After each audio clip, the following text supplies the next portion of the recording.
ଥରେ ନାରଦ ବୈକୁଣ୍ଠ ଧାମରେ ଯାଇ ପହଞ୍ଚିଲେ। ଭଗବାନ ବିଷ୍ଣୁଙ୍କୁ ପ୍ରଣାମ ଜଣାଇ କହିଲେ, ପ୍ରଭୁ, ପୃଥିବୀ ପୃଷ୍ଠରେ ଆପଣଙ୍କର ପ୍ରଭାବ ଧୀରେ ଧୀରେ ଏବେ କମ୍ ହେବାକୁ ଲାଗିଲାଣି। ଧର୍ମରେ ଚାଲୁଥିବା ଲୋକଙ୍କୁ ଭଲ ଫଳ ମିଳୁନି, ହେଲେ ଯେଉଁମାନେ ପାପର ଭାଗିଦାରୀ ସେମାନଙ୍କର ବେଶ ଭଲ ହେଉଛି। ଭଗବାନ ବିଷ୍ଣୁ କହିଲେ, ନା ନା ଦେବର୍ଷି, ଏମିତି ହେଇପାରେ ନା। ବରଂ ଯାହା କିଛି ବି ହେଉଛି ସବୁ ନିୟତି ଅନୁସାରେ ହେଉଛି। ନାରଦ କହିଲେ, ପ୍ରଭୁ, ମୁଁ ତ ନିଜେ ଦେଖିକି ଆସିଲି, ଯେଉଁମାନେ ପାପୀ ସେମାନଙ୍କୁ ଭଲ ଫଳ ମିଳୁଛି, ଆଉ ଯେଉଁମାନେ କିଛି ଭଲ କରୁଛନ୍ତି, ଧର୍ମର ରାସ୍ତାରେ ଚାଲୁଛନ୍ତି, ସେଇମାନେ ହିଁ ଅଧିକ କଷ୍ଟ ଆଉ ଯନ୍ତ୍ରଣାରେ ଅଛନ୍ତି।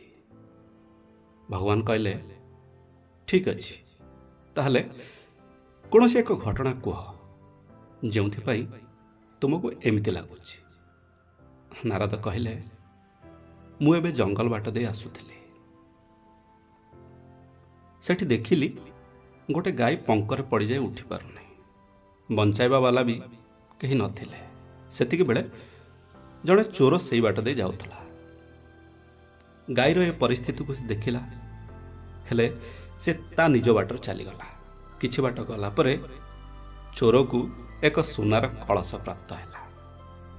କିଛି ସମୟ ପରେ ଜଣେ ବୃଦ୍ଧ ସାଧୁ ସେଇ ବାଟ ଦେଇ ଆସିଲେ। ଗାଈର ଏମିତି ଅବସ୍ଥା ଦେଖି ତାକୁ ବଞ୍ଚାଇବା ପାଇଁ ସମ୍ପୂର୍ଣ୍ଣ ଚେଷ୍ଟା କଲେ, ଆଉ ନିଜର ସମ୍ପୂର୍ଣ୍ଣ କ୍ଷମତା ଲଗାଇ ଗାଈଟିକୁ ଉଦ୍ଧାର କରିନେଲେ। ହେଲେ ମୁଁ ଦେଖିଲି କିଛି ବାଟ ଆଗକୁ ଯାଇ ସାଧୁ ଗୋଟେ ଖାଲ ଭିତରେ ଗଳି ପଡ଼ିଛନ୍ତି। ତେବେ କୁହନ୍ତୁ ପ୍ରଭୁ, ଇଏ କେଉଁ ପ୍ରକାରର ନ୍ୟାୟ?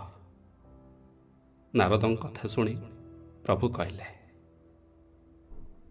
ଇଏ ଯାହା ବି ଘଟିଛି ଠିକ୍ ହିଁ ଘଟିଛି ନାରଦ। ଯେଉଁ ଚୋର ଗାଈ ପିଠିରେ ପାଦ ଦେଇ ଚାଲି ଯାଇଥିଲା, ତା ଭାଗ୍ୟରେ ତ କେବଳ ସୁନାର କଳସ ଥିଲା। ତାର ଏଇ ପାପ ପାଇଁ ତାକୁ ସାମାନ୍ୟ କିଛି ସୁନାର ମୋହର ପ୍ରାପ୍ତ ହେଲା।